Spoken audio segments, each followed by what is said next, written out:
மாணவர்களே, civil engineering படிக்கக்கூடிய மாணவர்களே, இந்த நிகழ்ச்சிக்கு வருகை புரிந்திருக்கக்கூடிய நுகர்வோர் பாதுகாப்பு அமைப்பை சார்ந்த நுகர்வோர் ஆர்வலர்களே, இங்கு வந்திருக்கக்கூடிய அன்பர்களே, உங்கள் அனைவருக்கும் ஒரு எனது பணிவான வணக்கத்தை தெரிவித்துக் கொள்கிறேன். RERA என்று சொல்லக்கூடிய ரியல் எஸ்டேட் ரெகுலேட்டரி ஆக்ட் என்று சொல்லக்கூடிய அந்த சட்டம் புதிதாக வந்த சட்டம். இதை பற்றிய விழிப்புணர்வு சுத்தமாக இல்லை, பொதுமக்களிடையே இல்லை. யார்கிட்ட இருக்கணுமோ பில்டிங் ப்ரொமோட்டர்ஸ் அவங்ககிட்டையும் இல்லை. ஸோ அதை பற்றி விழிப்புணர்வை ஏற்படுத்த வேண்டும் என்று சென்னையில் பிரபல CAG என்ற அமைப்பு, கன்சியூமர் சிவிக் ஆக்ஷன் குரூப், அதிலிருந்து இங்கே வந்திருக்கக்கூடிய இயக்குனர் அவர்கள் பெரிதும் விரும்பினார்கள். அதை அடுத்து இந்த நிகழ்ச்சியை நாங்கள் இங்கு ஏற்பாடு செய்தோம். இங்கே நமக்கு சிறப்புரையாற்றுவதற்காக RERA-இலிருந்து வந்திருக்கக்கூடிய மூத்த அலுவலரும் செயலரும் இங்கே வருகை புரிந்திருக்கிறார். இங்கே சார்ட்டர்ட் என்ஜினியர் பில்டர்ஸ் அசோசியேஷன்லேருந்து வராங்க, சிவில் இன்ஜினியர்ஸ் அசோசியேஷன்லேருந்து வராங்க. உங்களுக்கு தெரியும், கட்டுமான தொழில் என்பது எவ்வளவு ஒரு நாட்டுக்கு முக்கியமான விஷயங்கிறது எல்லாருக்குமே தெரியும். பப்ளிக் எப்படி எக்ஸ்ப்ளாய்ட் பண்றாங்கிறது உங்களுக்கு நல்லா தெரியும். இதில் எப்படி ஏமாறுறாங்கிறது உங்களுக்கு தெரியும். ரியல் எஸ்டேட்ங்கிற வணிகத்தில் எப்படியெல்லாம் மக்கள் ஏமாற்றப்படுறாங்கிறத நீங்க பார்த்துருப்பீங்க. எனக்கு வந்த 1-2 வழக்குகளை சொல்வது உங்களுக்கு உபயோகமாக இருக்கும்னு நினைக்கிறேன். So that we can have a comparative study. இந்த சட்டம் வரதுக்கு முன்னால் அது எப்படி இருந்திருக்கும், இப்போ எப்படி இருக்குங்கிறத நம்ம புரிஞ்சிக்க முடியும். So that you will understand the importance of this latest legislation. இங்கே பக்கத்தில் சித்தோடு கிட்ட ஒரு ரியல் எஸ்டேட் ப்ரமோட் பண்ணுறாங்க. இது எப்படின்னு கேட்டிங்கன்னா, நான் இதே மாதிரி ஒரு ட்ரைனிங் கேம்ப் நடத்துறதுக்காக கூட்டுறவுத்துறையில் போயிருக்கேன். கூட்டுறவுத்துறையை சார்ந்த மிகப்பெரிய அதிகாரி, அந்த அதிகாரி கூட பேசிட்டு இருக்கேன். பேசிட்டு இருக்கும்போது ஒருத்தர் உள்ள வந்தார். ஒரு பட்டு சேலை கொடுத்தாரு. அவருக்கு பயங்கர சந்தோஷம். அவருக்கு அவர் சேலை கொடுத்தாரு. அப்புறம் பேசினாரு, ஒரு ரசீது போட்டாரு, 1000 ரூபாய் கொடுத்தாரு, ஒரு அட்டை மாதிரி ரசீது கொடுத்தாரு, போயிட்டாரு. அப்போ நான் கேட்டேன், என்ன சார் ரொம்ப ஹாப்பியாக இருக்கீங்க, என்ன விஷயம் அப்படின்னு. இல்லை சார், பட்டு சேலை குலுக்கல் ப்ரைஸ் கிடைச்சது எனக்கு அப்படின்னாரு. குலுக்கல் ப்ரைஸே பேண்டு, பட்டு என்ன சார்னே. அப்பதான் அவர் சொன்னார், இல்லை சார் ரியல் எஸ்டேட்டு அப்படின்னாரு. இந்த அட்டையை கொடுத்தாரு.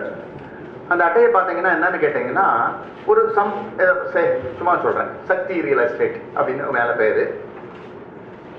அவர் பேர் போட்டு இன்னாரிடம் ரூபாய் 1000 நன்றியுடன் பெற்றுக் கொள்கிறோம், அப்பவே தேங்க்ஸ் சொல்லிட்டாரு. பணத்தை வாங்கிட்டு கீழே வந்து தலைவர்னு ஒரு கையெழுத்து, நிர்வாக இயக்குனர்னு ஒரு கையெழுத்து.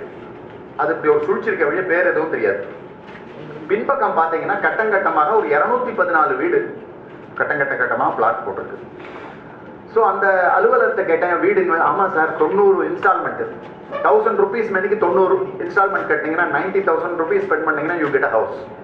எல்லாரும் ஹாப்பி. ஏன்னா நீங்க செலவாயிடுறது கடகடான்னு. நாளைக்கு வாங்கல வேண்டான்னு விட்டீங்கன்னா the price goes up. Naturally you are the loser. பயமுறுத்துறாங்க. இன்னும் 2 மனைகளே உள்ளதானே ஆரம்பத்துல இருந்தே விளம்பரம் போடுறான். 214 வீடை வச்சுட்டு ஃபர்ஸ்ட் ஆடே என்ன வருது, இன்னும் 2 மனைகள் தான் காலி இருக்குன்னு விளம்பரம் போடுறான். ஸோ நேச்சுரலி எல்லாருக்குமே ஒரு தர்ஸ்ட் வாங்கிடணும்ட்டு. ஸோ இட் எண்ட் அப் இந்த மாதிரி போகிறோம். இவர் வாங்குறாரு. எப்படி குலுக்கல் பிரைஸ்ன்னு கேட்டிங்கன்னா, 7 தினங்களுக்குள்ள நீங்கள் பணத்தை கட்டணும். பணத்தை கட்டினீங்கன்னா அதை குலுக்கி ப்ரைஸ் போடுறாங்க. இவர் 7 daysக்குள்ள அவசரமாக பணத்தை கட்டுறதுனால இவருக்கு ப்ரைஸ் விழுந்திருக்கு, அந்த பட்டுச்சாலை கிடச்சிருக்கு.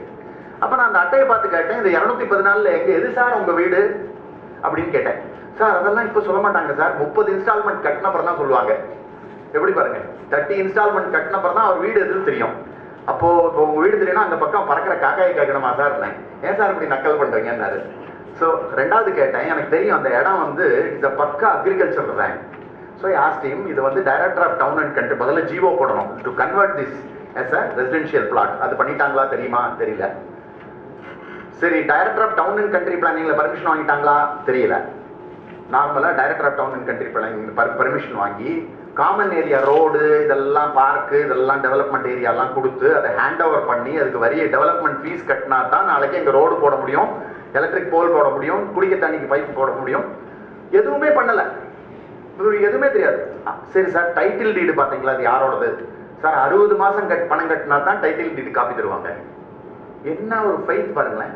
ஜஸ்ட் லைக் தட் அவர் பே பண்ணியாச்சு. ஸோ அவர் இப்போ கட்டிட்டு இருக்கிறது ஆல்மோஸ்ட் 59 என்னமோ. ஸோ ஃபுல்லாக போயாச்சு அவருக்கு. ஸோ கடைசியாக தான் தெரியும் பை த டைம். அப்போ என்னாச்சு பாருங்க, எத்தனை பேர் அவங்க ஏமாத்துறாங்க பாருங்க. ஸோ கடைசியில் இந்த ஸ்டோரியோட இது என்ன கிளைமேக்ஸ் என்னன்னு கேட்டீங்கன்னா, 3000 பேருக்கு இந்த 214 வீடு காடை காமிச்சு வித்துட்டு that fellow vacated the premises. He vacated, coolly vacated the premises. ஈரோட்ல ஹாட்டாவது டவுன்ல ஒரு ஆஃபீஸ், அந்த ஆஃபீஸ்ல ஒன்றும் இல்லை. கோர்ட்ல கேஸ் போடணும்னா பேர் தெரியணுமா? பேர் மாத்திரம் தெரிஞ்சா பத்தாது. Son of so and so, aged, residing at வேணுமா? ஒண்ணுமே கிடையாது. நீங்க எப்படி ஃபைல் பண்ணுவீங்க? இது நான் எதுக்காக சொல்றேன் இந்த எக்ஸாம்பிள்னு சொன்னேன்னா, அந்த ஆபீசர் வந்து ஒரு ஃபோன் கால்ல ஒரு ஈசி எடுக்கிறதோ இல்ல டைரக்டர் ஆஃப் டவுன் அதுல இருந்து பிளானை வாங்குறதுக்கோ ஒரு கஷ்டமே இல்லை. ஒரு ஃபோன் கால் டிஸ்டன்ஸ் தான் டு ஆக்சஸ் தோஸ் மெட்டீரியல். அவர் ஒன்றும் அவரோட பண்ண முடியலன்னா காமன் மேன் என்ன பண்ணுவான்? இதே கதை தானே இருக்கும் இல்லையா? எப்படி வந்து நம்ம எக்ஸ்ப்ளாய்ட் பண்ண சின்ன எப்படி ஏமாறுறோங்கிறதுக்கு ஒரு நல்ல ஒரு எஃபிஷியன்ட் ஒரு ஆஃபீஸர் அவராலே முடியல பாருங்க. அவர் பாட்டி பணத்தை கட்டுறாரு, அப்புறம் கடைசியில் 3000 பேர் கட்டிட்டு தட்ஃபெல்லோ ரன்னர். இந்த மாதிரி கேசஸ் பார்த்தீங்கன்னா நிறைய வந்துட்டே இருக்கு. ஸோ பில்டிங் ப்ரொமோட்டர்ஸ் எடுத்தீங்கன்னா அதுலேயும் வருது. ஈரோட்டில் ஒரு கேஸ் ஹேண்டில் பண்ணி நாங்கள் ஜெயிச்சோம். அது flat promoter, the same thing இந்த சட்டத்தில் இருக்கிற மாதிரி ஒரு ஃபிளாட் ப்ரொமோட்டர். அந்த ஃபிளாட் ப்ரொமோட்டர் என்ன பண்றாருன்னு கேட்டீங்கன்னா, அட்வர்டைஸ் பண்றாரு, இன்னும் குறைந்த வீடுகளே உள்ளதான்னு போடுறாரு. திண்டல் கிட்ட வீடு, நல்ல பிரைம் லொக்காலிட்டி, நல்ல ஃபேஸ் வேல்யூ இருக்கு. வராங்க, லோன் அரேஞ்ச் பண்ணி தரேன் சார் அப்படின்னு சொல்றாரு. அவர்கிட்ட என்ன பண்றாருன்னு கேட்டீங்கன்னா, ஸ்டேட் பேங்க் ஆஃப் இந்தியால லோன் அப்ளிகேஷன், எல்ஐசியில் லோன் அப்ளிகேஷன், ரெண்டுலையும் எல்லாம் சகிட்டு பண்ணி கேட்டாங்க. சார் 4 பக்கம் ட்ரை பண்ணுவோம் சார், எங்க கிடைக்குதோ வாங்கிக்குவோம். ஆகா, இவரை விட நமக்கு ஆபத்து வாங்கவன் யாராவது உண்டா? நமக்கு இப்படி யாரும் ஹெல்ப் பண்ணுவாங்க? உடனே கேட்ட பக்கமெல்லாம் கழித்து போடுவோம். கழித்து போட்டு அவருக்கு 2 செட் லோன் அப்ளிகேஷனை கொடுத்தாச்சு. The fellow what he did, 2 இடத்தையும் லோன் வாங்கிட்டார் without the knowledge of that consumer. He took loan from the LIC, again from the State Bank of India. இவர் ஒரு பிரீமியத்தை கட்டிட்டு இருக்காரு, வீடு வேலை ஆயிட்டு இருக்கு, ஒரு இதுக்கு உள்ள இஎம்ஐ கட்டிட்டு இருக்காரு. திடீர்னு இவர் shock to receive a notice, நீ வந்து இஎம்ஐ கட்டலான்னு இன்னொன்று. அப்புறம் தான் பார்த்தா எப்படி நாங்கள் லோனே வாங்கலேன்னு பார்த்தா இந்த கதை. ஸோ எப்படி வந்து நீங்கள் கன்சியூமர் கேசஸ் போயிட்டு இருக்குங்கிறத நீங்கள் பார்க்கலாம். ஸோ இதுக்கெல்லாம் டோட்டலாக அதே மாதிரி நீங்கள் வழக்கு போடும்போது என்னன்னா, சிவில் வழக்குகள் இப்போ நீங்கள் எடுத்துங்களேன், நார்மலாக வர ரப்சர் என்னன்னு கேட்டிங்கன்னா, பில்டர்ஸில் குறிப்பிட்ட இடத்துல கம்ப்ளீட் பண்ண மாட்டாங்க, ஒர்க்கை கம்ப்ளீட் பண்ண மாட்டாங்க, இன்கம்ப்ளீட்டாக நிற்கும். பணம் நிறைய கொடுத்துருவீங்க. இது எப்படின்னு கேட்டால், ஸ்ட்ரக்சர் கடக்கடன்னு பில்லர் வந்துடும், பில்லர் போட்டு நல்லா ஹைட் வந்துடும். உடனே பீப்புள் திங்க் ஆஹா வீடு முடிஞ்சிருச்சுன்னு நினச்சிக்கிறோம். அதுக்கப்புறம் தான் இருக்கு பிளாஸ்டரிங் இருக்கு, விண்டோ ஃபிக்ஸ் பண்றதுக்கு, இன்டர்னல் ஒர்க் எல்லாம் இருக்கு. அதுக்கு பயங்கர டைம் எடுக்கும், பயங்கர எக்ஸ்பென்சிவ். பட் நமக்கு ஒரு மைண்ட் செட் என்னன்னா, அந்த ஸ்ட்ரக்சர் உயரம் வந்துருச்சுன்னா வி திங்க். பட் அதுக்குள்ள என்ன பண்றாருன்னா, கிட்டத்தட்ட as much as 80-85% பணத்தை மட்டும் வாங்கிடுறாரு. கொஞ்சம் தான் நீங்க சொற்ப தொகை தான் கொடுக்கணும், அவர் வேலையை செய்ய மாட்டார், இன்ட்ரெஸ்ட் போயிடும், உங்ககிட்ட இருந்து வர இன்ட்ரெஸ்ட் அப்ப நிற்கும். இந்த கேஸை நம்ம பண்ணும்போது என்ன பண்ண வேண்டியிருக்குன்னு கேட்டீங்கன்னா, கோர்ட்ல கேஸ போட்டா இந்த வீடு ஹாஃப் வேல நிக்கிறதுன்னு சொல்றத ப்ரூவ் பண்றதுக்கு I need to appoint a commissioner. ஒரு கமிஷனர் அப்பாயிண்ட் பண்ணி இந்த commission will have to visit that house, give them the scenery. இப்படி எல்லாம் இருக்கு, இதெல்லாம் கட்டிருக்காங்க, என்னென்னது கட்டல. ஒரு கேஸ்ல என்ன தெரியுங்களா, கமிஷனருங்கிறது யாரு? கோர்ட்ல 2 ஜூனியர் அட்வொகேட் அந்த ஜட்ஜ் அப்பாயிண்ட் பண்ணுவாரு. he will give an opportunity to the juniors. நீங்க போய் அவங்களுக்கு சார்ஜ் 1000 rupees 2000 rupees அதை பே பண்ணீங்கன்னா they will come to you. அந்த வீட்டுக்கு கூட்டிட்டு போய் எதெல்லாம் கட்டிருக்கு, எதெல்லாம் கட்டலாங்கிறத அவங்க மார்க் பண்ணுவாங்க. Strictly speaking, is he competent to give an opinion? No. ஒரு பில்டிங் எந்த அளவுக்கு கம்ப்ளீட் ஆயிருக்கு, இன்னும் எவ்வளவு கம்ப்ளீட் ஆகணும், எவ்வளவு பணம் செலவாகும் சொல்றது டிசைட் பண்றதுக்கு advocate is not a competent person to decide that. அப்போ who is competent? a chartered engineer, registered valuer, chartered engineer இருக்காங்க இல்லையா, அவங்க தான் they are the competent authority to go and witness a building and give you the status report. So திரும்ப நீங்க உட்கார்ந்து எழுதணும். இது சேலஞ்ச் பண்ணாங்கன்னா திரும்ப எழுதி, திரும்ப you have to appoint a chartered engineer, அவரை கூட்டிட்டு போய் அங்க சீனரி எல்லாம் எடுத்து கொடுத்து, it takes such a long time to finish the case. அந்த ரிசல்ட் கிடைக்கிறதுக்குள்ள போரும் ஆயிடும். நிறைய எனக்கு பெட்டர் எக்ஸ்பீரியன்ஸ் இருக்கு வச்சுங்களேன். இந்த மாதிரி ரியல் எஸ்டேட் விஷயத்துல நிறைய வழக்குகள் நாங்கள் ஒரு அமைப்பில் இருக்கிறதுனால பண்ணி கொடுத்துருக்கோம். ரொம்ப கஷ்டமா இருக்கும், ஸ்ட்ரகிளிங்கா இருக்கும் அந்த இதை ப்ரூவ் பண்றது. ஏன்னா இந்த கஸ்டமருக்கும் சாட்டிஸ்ஃபேக்ஷன் பார்த்தீங்கன்னா, திருப்தி பண்றது ஃபினிஷிங் வரும்போது அவங்களால பண்ண முடியாது. அவளுக்கு வெறுப்பாயிடும் அந்த இன்ஜினியர்ட்ட. அவ்வளோ தூரம் ஃப்ரெண்ட்லியா இருப்பாரு, அந்த ஃபினிஷிங் வரும்போது ப்ராப்ளம் ஆயிடும். சமோ ரப்சர் வருது, அது சண்டையா இதை சால்வ் பண்ண முடியாது போயிடுறது. இன்னொரு ஒரு டஃப் கேஸ் நாங்கள் ஒன்று டீல் பண்ணி கொடுத்தோம். அது வந்து ஆக்சுவலி கோர்ட்டுக்கு போன முடியாது, போலீஸ் தான் ஹேண்டில் பண்ணோம். வீடு கட்டிட்டாரு, இதே மாதிரி பணத்தை கொடுத்துட்டாங்க அந்த அம்மா, ஃபினிஷ் ஆகலை, அதான் கம்ப்ளைண்ட். ஸோ ஆக்சுவலி நாங்கள் ஒரு டீம் அவர் வீடை விசிட் பண்ணோம். I was shocked. 2 years tower line மேலே போகிறது. டவர் லைன்னா ஹெச்டி டவர், அந்த டவர் லைன் மேலே போகிறது. டவருக்கு வீடு கட்டுறதுக்கு பர்மிஷனே கிடையாது. நாளைக்கு வந்து டிஸ்ட்ரக்ஷன் நோட்டீஸ் வரும். எலக்ட்ரிசிட்டி போர்டு சப்ளை லைன் கொடுக்கறதுக்கு ரெஃப்யூஸ் பண்ணிட்டாங்க. இதெல்லாம் ஹைட் பண்ணுறாரு அந்த இன்ஜினியர். இந்த மாதிரி இன்வெஸ்ட் பண்ணியாச்சு, 85% இன்வெஸ்ட் பண்ணியாச்சு. வீடு ஃபினிஷ் ஆகலைன்னு பார்க்கும்போது பார்த்தாலும் இந்த பிரச்சனை.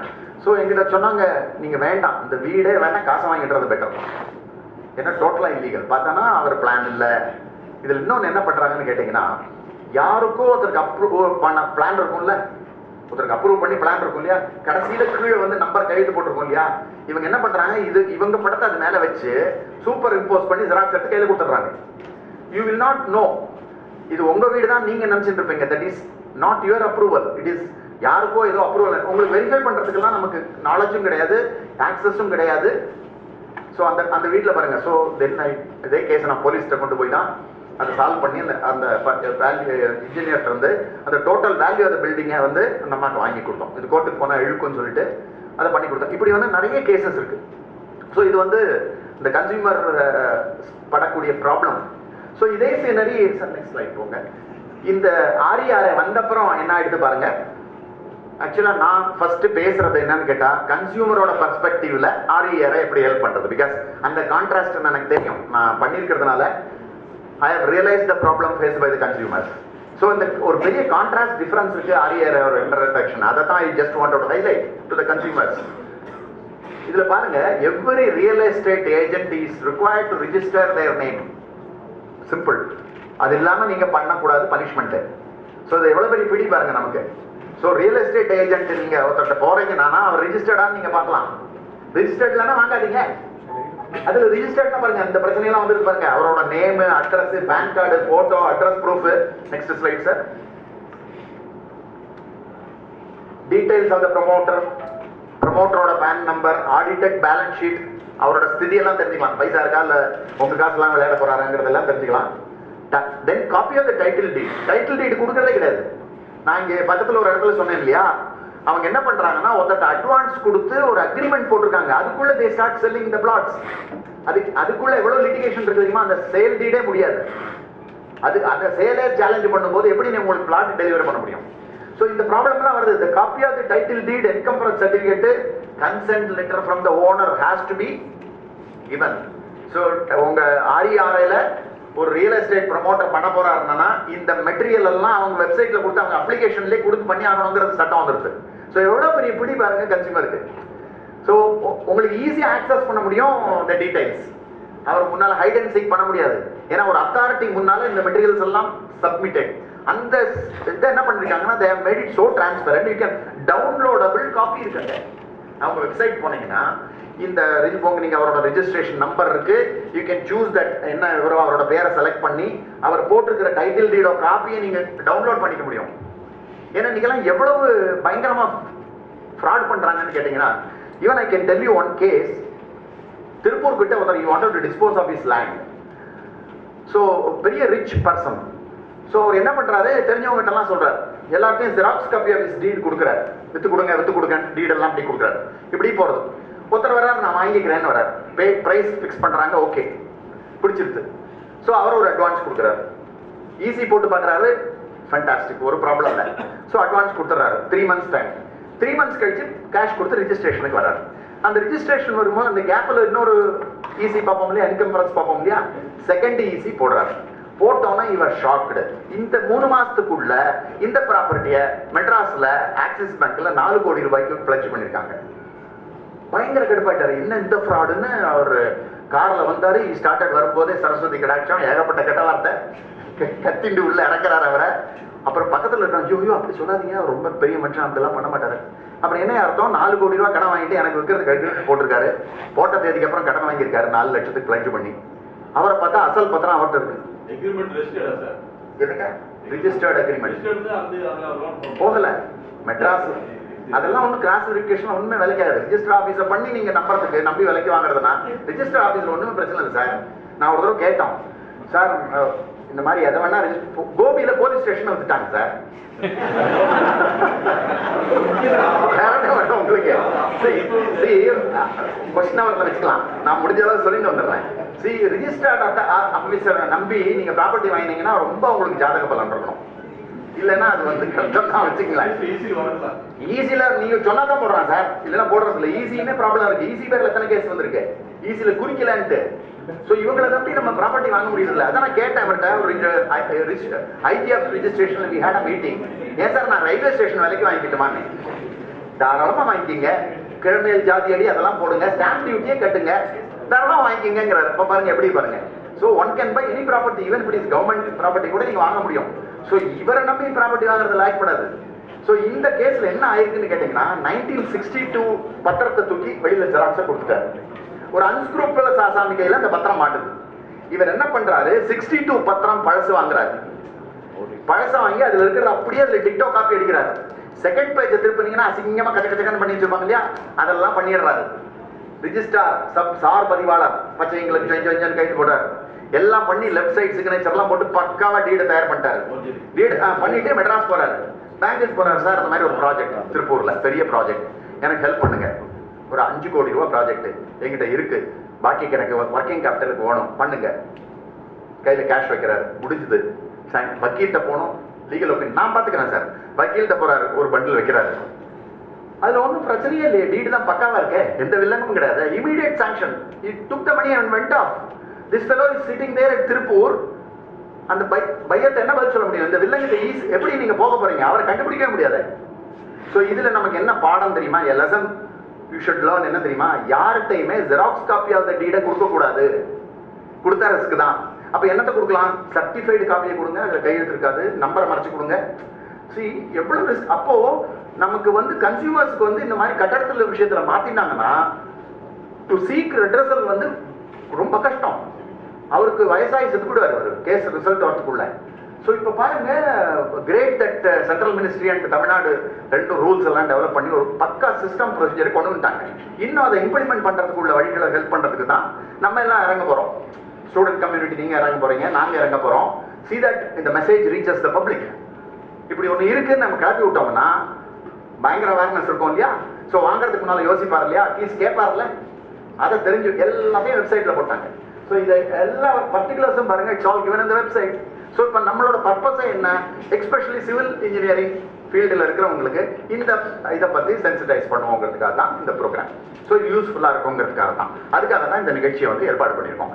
உங்கள் மூலம் இதில் இந்த மெசேஜ் ஸ்ப்ரெட், அதை நாங்கள் புக்கில் போடுறோம், பப்ளிஷ் பண்ணுவோம். இன்னும் என்னென்ன பண்ணலாம்னு நம்ம ஃபியூச்சரில் கூட யோசிப்போம். இது வந்து பெரிய இதில் எப்படின்னு கேட்டால் சின்ன எக்ஸ்க்ளூஷன் இருக்குது சார். நெக்ஸ்ட் ஸ்லைட் போங்க. இது பாருங்க, again real estate promoter has to be registered giving the details of the project, approved plan, approval letter, NOC, building license, everything. Next slide sir. Details of product enna project or details enna varu parunga, design drawing, structural stability, electrical wiring, plumbing modakondu the plan modakondu they have to submit, sewerage treatment plan modakondu and the detail everything has to be pushed to the RERA அந்த சைட்ல போட்டாகணும் அவரு, இல்லைன்னா அவர் பண்ண முடியாது. Next one sir. So இது ஒரு பெரிய ட்ரிக்கிங்க. Flat promoters என்ன பண்றாங்கன்னா கார்பரேட் ஏரியாவை சொல்லி விற்கிறது கிடையாது. சில வீடுகளில் பாருங்க, எனக்கு இது ஒரு கம்ப்ளைண்ட் வந்திருக்கு. 2200 சதுரடி சொல்லி விற்கிறாரு. அளந்து பார்த்தீங்கன்னா 1600 கிட்ட தான் இருக்கு. அவர் யாரோட வீடெல்லாம் அளந்தாரு தெரியல. ஸோ அதே மாதிரி காமன் ஏரியா அதை டிஃபைன் பண்ண மாட்டாங்க சரியா, யூஸ் பண்ணவே முடியாது. அந்த மாதிரி ஒரு காமன் ஏரியா விடுவாங்க. ஸோ உங்களால் நீங்கள் அதை, ஏன்னா அந்த கட்டடம் இருக்கிற இடத்துல போய் பார்த்தீங்கன்னா அந்த சைட்டில் பார்த்து உங்களால் புரிஞ்சிக்கவே முடியாது எது நமக்கு வரப்போகிறது, எது காமன் ஏரியா. இப்போ பார்த்தீங்கன்னா இப்போ வர விளம்பரம் பாருங்க, வீடுக்குள்ள வெஸ்ட் இருக்கோ இல்லையோ, வெளியில ஸ்விம்மிங் பூலு, அப்பா என்னன்னாங்கிறீங்க, எல்லா விதமான கண்ட்ராவி அம்யூனிட்டிஸும் அதில் இருக்கு. ஓடுறது, நடக்கிறது, படுத்துக்கிறது, குதிக்கிறது. வீடு இருக்கு, ஒழுங்கா இருக்குமா இருக்காது. ஸோ இதெல்லாம் வச்சு உங்களை அங்கே ஐஸ் போடுறதுக்கு தான் அதெல்லாம் இருக்கக்கூடிய ரியாலிட்டி பார்த்தோம்னா நம்ம என்ன கொடுக்குறோம். ஸோ ரியாலிட்டி என்னன்னு கேட்டீங்கன்னா size of the apartment based on the carpet area. இப்போ இந்த ஹாலை சொன்னேன்னா, இந்த ஹால் எவ்வளோ பெருசுனா வாசல்ல இருந்து அளந்தா, போர்ட்டிகோல அளந்தா என்ன பிரயோஜனம்? உள்ளுக்குள்ள எவ்வளோயா பிடிக்கும் அந்த மெஷர்மெண்ட்டை கொடுத்தா தானே எனக்கு பிரயோஜனம். பட் அது பண்ண மாட்டாங்க அவங்க. அவங்க ப்ரொஜெக்ட் பண்றதே வெளியில போர்ட்டிகோல இருந்து எடுப்பாங்க, வெளியில காம்பவுண்ட் வால்ல இருந்து எடுப்பாங்க. யூ டோன்ட் நோ மெஷர் பண்றது எவ்வளவு ஹிடன் ஃபேக்டர். ரேட் போடும்போது அப்படிதான் சார். காம்பவுண்ட் எக்ஸ்ட்ரா அளக்கும் போது சதுரடி போட்டுருவாங்க சார். சன்ஷேட் ப்ரொஜெக்ஷன்லாம் தனி சார்ஜ் பண்ணுவாங்க. they will not tell you. see calculate நீங்க இன்ஜினியர்ஸ் பீஸ் ரேட் போட்டு நீங்க பேசுனீங்கன்னா அவங்க இதை டோட்டலா மெஷர்மெண்ட் எடுப்பாங்க. வெளியில இருக்கிற ப்ரொஜெக்ஷன்ஸ் எல்லாம் தனி, காம்பவுண்ட் தனி. ஸோ அதை ஸ்பெசிஃபை பண்ணி நீங்க எழுதி வாங்கிட்ட எவ்வளவு பேர் ஷூடா இருப்பாங்க ஸ்பெசிஃபை பண்ணி எழுதி வாங்குறதுக்கு. கேர்லஸா விட்டாங்கன்னா கடைசியில ஒரு சின்ன லிட்டிகேஷன் கசப்பு சண்டை சால்வ் பண்ண இது முதல்ல வந்துருச்சுன்னா. ஸோ அதைத்தான் வந்து ஒரு கிரேட்னஸ் இன் RERA.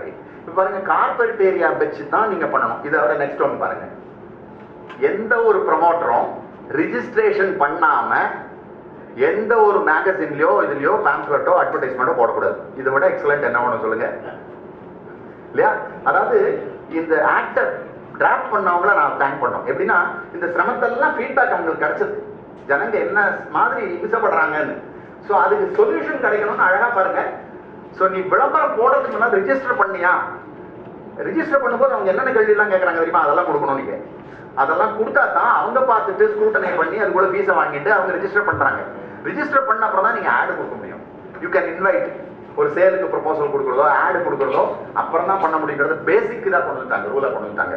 கீழே பாருங்க ஒரு இதை நீங்க முக்கியமா பாத்துக்கங்க. இந்த பர்டிகுலர் RERA ஆக்ட் எதுக்கு வருதுன்னு கேட்டீங்கன்னா 500 ஸ்கொயர் மீட்டர்ஸ்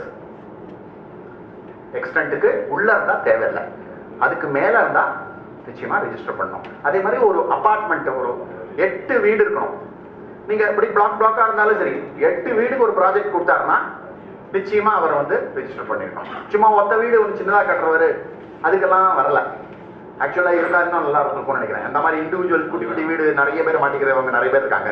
ஸோ அதுக்கு இந்த இதுல பிகாஸ் இவங்க என்ன சிட்டிஸை பார்த்து ஐடியா பண்ணிருக்காங்க. சிட்டிஸ்ல ஃபுல்லா வந்து ஸ்கை ஸ்கிராப்பர்ஸ் 13 மாடி 20 மாடி பிளாட்ஸ். ஸோ அந்த பிளாட் அதை வச்சு அவங்க ஐடியா அந்த கான்செப்ட் தான் அவங்களுக்கு மண்டையில போயிருக்கு. ஸோ அதை வச்சு ஐடியா பண்ணிருக்காங்க. பட் ஒண்ணுமே இல்லாததுக்கு இது வந்திருக்குல்ல, இதை வச்சு பிடிச்சிப்போம். அட்லீஸ்ட் நம்ம இந்த விழிப்புணர்வு ஏற்படுத்தினா அப்புறம் கேட்க ஆரம்பிப்பாங்க இல்லையா, அந்த ப்ரமோட்டரோட எக்ஸ்பீரியன்ஸ் என்ன, ஒழுங்கா கட்டுவாரா அப்படிங்கறத வந்து நம்ம பார்க்க முடியும். ஸோ இதுல பாருங்க இந்த வெப்சைட்ல என்னென்னலாம் டீடைல்ஸ் இருக்குங்கிறத பாருங்க. டீடைல்ஸ் ஆஃப் த ப்ரமோட்டர் இருக்கு, ப்ரொஃபைல் ஆஃப் த ப்ரமோட்டர் இருக்கு, அவரோட எக்ஸ்பீரியன்ஸ் போதுமா. இவர் வந்து சேத்து மண்ணில் கட்டுவாரா இல்ல வந்து மண்பாண்டம் செய்வாரா வீடு கட்டுவாரா, அதுல வந்து ப்ரொஃபைல் எல்லாம் வந்துருது. அதுல அவரோட காம்பிடன்ஸை நீங்க பாத்துக்கலாம். Background of the promoter, qualification, work experience, everything is given, track record is given. அதுல கம்ப்ளைண்ட்ஸ் அந்த மாதிரி ரிலேட்டட் எல்லாமே வந்துரும் உங்களுக்கு. So next one, this is again first நீங்க புக்கிங் பண்ணும் போதே இந்த டீடைல்ஸ் எல்லாம் உங்களுக்கு கொடுக்கணும். இது வர கிடையவே கிடையாது. நீங்க எத்தனை நீங்க வேணா கேட்டு பாருங்க. இந்த சட்டம் வரதுக்கு முன்னாலே யார்ட்டையா கேட்டு பாருங்க. நீங்க வீடு புக் பண்றதுக்கு முன்னால உங்களுக்கு பிளான் கொடுத்தாங்களா கழுத்து நிச்சயமா கிடையாது, கொடுக்கறதே கிடையாது. லே அவுட் கொடுத்தாங்களா, அப்ரூவல் டீடைல் கொடுத்தாங்களா. இதுல இங்கெல்லாம் என்ன தெரியுமா, ஈரோட்ல பஞ்சாயத்து அப்ரூவல் ஆயிடுங்க, ஒண்ணுமே கிடையாது.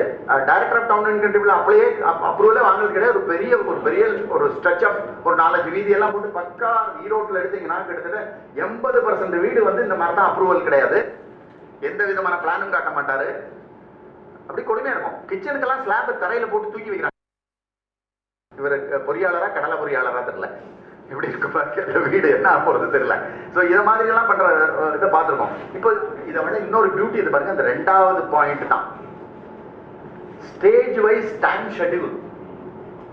என்னென்ன ஸ்டேஜ்ல என்னென்ன டைம் ஷெட்யூல்ல நான் முடிச்சு தரேங்கிறத அவர் ஒரு கமிட்மெண்ட் கொடுக்கணும். அப்கோர்ஸ் சில எக்ஸம்ஷன் இருக்கும். ஒரு தடவை சிமெண்ட் ஸ்ட்ரீட் இருக்கலாம், ஒரு லாரி ஸ்ட்ரைக் இருக்கலாம். அதுக்கெல்லாம் நேச்சுரலி அது ஒன்றும் கஷ்டம் இருக்காது, ப்ரமோட்டருக்கு ஒன்றும் இம்சம் இருக்காது.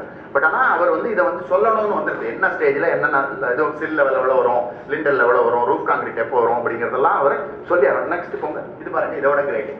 புழுப்பணத்தை வாங்கிட்டு கொட்டாயை விட்டுட்டு அதுக்கப்புறம் தான் வந்து பெருக்கான கூப்பிடுவாங்க தோன்றதுக்கு இல்லையா. இது பாருங்க, 10% அட்வான்ஸுக்கு மேல புக்கிங் அட்வான்ஸ் வாங்கக்கூடாது. பிகாஸ் என்னோட சிஸ்டர்ஸ் டாட்டர் மெட்ராஸ்ல ஒரு பிளாட் ஃபுல் அமௌண்ட் பே பண்ணாங்க. பிகாஸ் ஷீ இஸ் யூஎஸ்ல இருக்காங்க. ஒன் ஷாட் ஃபர்ஸ்ட்லேயே கொடுத்துட்டாங்க. அந்த ஃபெல்லோ கட்டவே இல்லை, பாதி விட்டுட்டு ஐபி ஓடி விட்டாரு. ஸோ அதே நான் அப்போ அங்கே இருக்காங்க, அவனுக்கு எந்த டீட்டெயிலும் தெரியல. திரும்ப நான் I will have to find out இதெல்லாம் எடுத்து திரும்ப RERA தான் அவர் கொண்டே கட்டணும்னு வச்சுக்கோங்க. ஸோ பார்த்தீங்கன்னா இதில் எவ்வளோ ஷூடாக கொடுத்துருக்காங்க பாருங்க. ஸோ அட்வான்ஸ் புக்கிங் சொல்லிட்டு வந்து 10% மேலே காசு வாங்காத. ஸோ அதுக்கப்புறம் ஸ்டேஜ் பை ஸ்டேஜ் தான் நீங்கள் வாங்க முடியுங்கிறதெல்லாம் it's all very good thing on the side of protecting the consumers interest. ரொம்ப அழகாக பண்ணியிருக்காங்க. நெக்ஸ்ட் ஒன், இது another excellent thing. இது ரொம்ப அப்ரிஷியேட் பண்ணணும். எப்படின்னு கேட்டா ஒவ்வொரு குவார்டர் முடிஞ்சதும் 15 டேஸுக்குள்ள அந்த ப்ரொமோட்டர் ரெஜிஸ்டர் பண்ணிருக்கிற ப்ரொமோட்டர் வெப்சைட்ல போய் என்ன ஸ்டேஜ்ல கட்டணம் வேலை ஆயிருக்கு, எத்தனை வீடு புக் ஆயிருக்கு, எல்லா வீடுகளும் புக் ஆகிவிட்டன, 2 மிச்சம் இருக்குன்னு கதை விட முடியாது. So you will have to give all the details. ஏன்னா முதல்ல இருந்தே இந்த விளம்பரம் தான் வந்துட்டு இருக்கும். 2 வீடு தான் இருக்குன்னு முதல்ல இருந்தே போட்டுருப்பாங்க. அதெல்லாம் பண்ண முடியாது.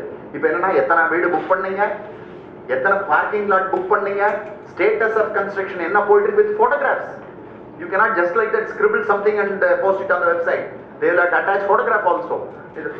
So இந்த காமன் ஏரியான்னு சொல்றோமே, அது யாருக்கு காமன் தெரியல. அதான் ஒரு பெரிய சந்தேகம். அது மாத்திரம் விளக்கினா நல்லா இருக்கும். இது உலகத்துக்கெல்லாம் காமனா? ஏன்னா ஓப்பன் ஸ்பேஸ் விடலாம். ஓப்பன் ஸ்பேஸ் சிஎஸ்ஐ கிரவுண்ட்ல விட்டுருக்கோம் சார் இருப்பாங்க. இவங்க விடுறதே கிடையாதுங்க. ஸோ இது பார்த்தீங்கன்னா இது இந்த எப்படி இந்த status has to B updated once in a quarter. 15 days தான் டைம். அதுக்குள்ள அவங்க அப்டேட் பண்ணிட்டே இருக்கணுங்கிறது it's a very great value. So இதெல்லாம் ஒரு documents which are on the website. You can download it free. நமக்கு இதெல்லாம் டவுன்லோட் பண்ணி வாங்குறதுங்கிறது லேஸ்ல நடக்காது. இந்த மாதிரி டாக்குமெண்ட் நீங்க எங்கெல்லாம் அலையணும் யோசிச்சு பாருங்க. Approvals, NOCs, permissions, sanctions, site plan, map, layout, floor plans, இந்த மாதிரி completion certificate, legal title deed, EC agreements. அக்ரிமெண்ட்டுங்கிறது அவரோட ஓனருக்கு, அந்த லேண்ட் வித்தவருக்கு, in between every agreement has to be posted on this website. So naturally loan sanction letter, even that பேங்கோட loan sanction letter கூட அங்கே இருக்கணும். இவர் கதை விடுறாரா இல்லையாங்கிறத கண்டுபிடிச்ச முடியும். ஸோ இதெல்லாம் வந்து என்னன்னா டவுன்லோடபிள் ஃபார்மேட்ல கிடைக்கிறது உங்களுக்கு. எவ்வளவு அழகா உங்களுக்கு பண்ணி கொடுத்துருக்காங்க பாருங்க. ரியல் அப்ரிஷியேட் பண்ண வேண்டிய இந்த ரெகுலேஷனும் அதுக்கு அத்தாரிட்டி, தமிழ்நாட்டிலேயே அதுக்கு ரூல்ஸ் கொண்டு வந்து அதுக்கு அத்தாரிட்டி பண்ணி எக்ஸலண்டான ஒரு ப்ரொபோசல், எக்ஸலண்டா போயிட்டு இருக்குன்னு வச்சுங்களேன். The thing is, இந்த கேஸ் எல்லாம் நிறைய ரிப்போர்ட் ஆகல. ஸோ அது நம்ம நெக்ஸ்ட் ஒன் போங்க. ஸோ ஓகே, இப்போ கன்சியூமர் கம்ப்ளைண்ட் வருதுன்னு வச்சுங்க. If at all something happens, so what we have been doing all these years, we file a petition before the consumer court. சரியா? அந்த கன்சியூமர் கோர்ட்ல வெயிட் பண்ணுவோம். ஸோ அங்க என்ன ஃபீஸ் ஸ்ட்ரக்சர் என்ன? 20 லட்சம் ரூபாய் வர வாங்குறதுக்கு 500 ரூபாய். மெட்ராஸுக்கு போனா 2500 ரூபாய். டிபெண்ட்ஸ். அங்க 1 கோடி ரூபாய் இருக்கு. அங்க 2500ல ஸ்டார்ட் ஆகுறது. இங்க வந்து 500 ரூபாய் மேக்ஸிமம் ஃபார் 20 lakhs. ஸோ உங்க டிஸ்பியூட்டோட அந்த சூட்டோட வேல்யூ பொறுத்தது. ஸோ இங்க வச்சு ஃபைல் பண்றோம். எத்தனை நாள்ல ரெமடி? சட்டத்தில் கொடுத்துக்கிறது 90 days. 90 days. But 90 days strictly நடக்கிறது இல்லை. That cos even 1 or 2 years கூட போறது. சில ஜட்ஜஸ் ப்ரிசைடிங் ஆஃபீஸரை பொறுத்தது. அவர் நிறைய அட்ஜாயின்மெண்ட் கொடுக்க மாட்டாரு, ப்ரெஷர் போட்டு சீக்கிரம் முடிச்சு கொடுக்குறாரு, ரிசல்ட் கிடைக்கிறது. இல்லைன்னா இந்த மாதிரி கேசஸ்ல என்ன ஆகும்னு கேட்டீங்கன்னா, ஒரு சார்ட்டர்ட் இன்ஜினியர் ஒப்பீல் கேட்பீங்க, அதை சேலஞ்ச் பண்ணிட்டு அவர் மேலே போவாரு, இவில் ஃபைல ரெட்டு இதை ஊறப்படுவாரு. ஸோ ஏதாவது இதெல்லாம் டிலேயிங் டாக்டிக்ஸ். ஸோ பண்ணி உங்களுக்கு ரிசல்ட் கை கிடைக்கிறதுக்கு ரொம்ப டிலே ஆகுது. ஸோ உங்களுக்கு வந்து நீங்களே பிளேம் பண்ணலாம், வக்கீல் வேண்டாம், இதெல்லாம் ரைட்டு. 90 நாள்ல ரெமடி, ரொம்ப அஃபோர்டபுள் ஃபீஸ் கன்சியூமர் கோர்ட்ல. It's very good legislation. இந்த ஆக்ட்ல என்ன சொல்றதுன்னா, it is not derogatory to any other law. So எந்த சட்டம் இருந்தாலும் நீங்க இந்த கன்சியூமர் லாவை யூஸ் பண்றத பார் பண்ணல. பட் இந்த RERA என்ன கிளாஸ் சொல்றதுன்னு கேட்டீங்கன்னா, இந்த சட்டம் வந்த அப்புறம் எல்லா சூட்டும் இதுக்குள்ள வரும், வெளியில வராதுன்னு ஒரு கிளாஸ் இருக்கு. That has to be challenged. இதுல வருமா வராதாங்கிறது. இன்னொரு ஆப்ஷன் என்ன கொடுக்குறான்னா, there is a pending case before a consumer forum, you can transfer it here. அதை இங்க டிரான்ஸ்ஃபர் பண்ணிக்கிறதுக்கும் ஆப்ஷன் கொடுத்துருக்காங்க. ஸோ இவங்க முன்னால கொண்டு வரலாம். இவங்க முன்னால கொண்டு வந்தீங்கன்னா என்ன ஆகுறது அப்படின்னு பாத்தீங்கன்னா, 1000 + 600 rupees போஸ்டேஜ் இவங்களோட வச்சிருக்காங்க. நீங்க ஃபைல் பண்றதுக்குள்ள ப்ரொசீஜர்ஸ் எல்லாம் கொடுத்துருக்காங்க. அவங்களுக்கு அந்த டீடைல்ஸ் எல்லாம் சொல்லி என்ன ஸ்டேட்டஸ் ஆஃப் கம்ப்ளைண்ட் என்னெல்லாம் கொடுத்தீங்கன்னா, 1000 + 600 rupees என்ன போஸ்டேஜ் சார்ஜஸ் போட்டு நீங்க ஃபைல் பண்ணலாம். யாரெல்லாம் ஃபைல் பண்ணலாம்? Consumer can file. கன்சியூமர் சார்பில் அட்வொகேட் ஃபைல் பண்ணலாம். அவர் அட்வொகேட் பண்ணும்போது நேச்சுரலி உங்களோட அந்த ஸ்டாம்ப் எல்லாம் வருது. அந்த ஸ்டாம்ப் எல்லாம் வருது. சார்ட்டர்ட் அக்கௌண்டன்ட்டுக்கு ஸ்கோப் இருக்கு, இந்த மாதிரி நிறைய இருக்கு. So they have listed who can file a case. நம்ம இதுலயே இருக்கு, கன்சியூமர் லாலயே இருக்கேன். Who can file a case? Consumer can file a case, registered voluntary organisation file a case, government can file a case. Same thing அவங்களும் clauses எல்லாம் கொடுத்துருக்காங்க. Who can represent on behalf the consumer, அதுவும் வந்து அவங்க கொடுத்துருக்காங்க. So அதை வச்சு நம்ம ரெப்ரசென்ட் பண்ண முடியும். ஸோ ஃபீஸ் ஸ்ட்ரக்சர் பார்த்தீங்கன்னா ரொம்ப பயம் இல்லை. ஏன்னா for the worth, I mean value of the amount you have invested on the house, அதுக்கு இந்த ஃபீஸ் வந்து வெரி மச். ஸோ இதுக்கு அடுத்த ஸ்டேஜ் அட்ஜுடிகேட்டிங் ஆஃபீஸர்கிட்ட போனீங்க வச்சுங்க. அடுத்த ஸ்டேஜில் போகும்போது 5000 rupees again 600 rupees போஸ்டேஜ். அதுவும் affordable. So இது வந்து 60 daysல I believe they dispose it off within 60 days. So again அப்பீலுக்கு ஒரு 60 days கொடுத்துருக்காங்க. இங்க 30 days time, இங்க 60 days கொடுத்துருக்காங்கன்னு நினைக்கிறேன். அது இன்னும் பார்க்கணும் எனக்கு. ஸோ அதுக்கப்புறம் நெக்ஸ்ட் வந்து ட்ரிபியூனல் இருக்கு. ட்ரிபியூனல்லையும் நீங்க இதே மாதிரி இது உங்களுக்கு அந்த வழக்குல தீர்ப்பு திருப்தி இல்லைன்னா you can get it file.